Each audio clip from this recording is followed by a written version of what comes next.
La réduction des risques de catastrophe, c'est partir du principe que les pertes humaines et économiques liées à des aléas naturels ne sont pas une fatalité.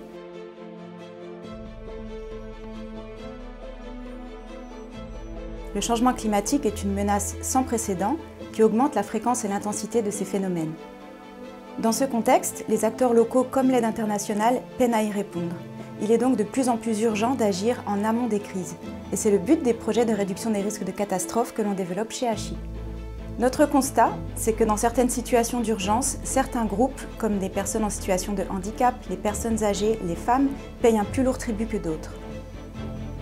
Ces personnes ont davantage de difficultés à accéder aux informations d'alerte, à évacuer, sont donc plus systématiquement à risque de blessures et de décès et sont encore trop souvent négligées par l'assistance humanitaire. C'est pour cela que sur le terrain, nos équipes travaillent main dans la main avec ces communautés et individus vulnérables pour les aider à analyser les risques, à prendre des mesures préventives pour protéger leur vie, leurs biens et leurs moyens de subsistance en cas de situation d'urgence. Comment? Avec des messages d'alerte et d'évacuation compréhensibles pour les personnes ayant des déficiences visuelles, auditives par exemple, mais aussi en nous assurant que les voies d'évacuation et les abris soient bien identifiés et accessibles pour les personnes à mobilité réduite.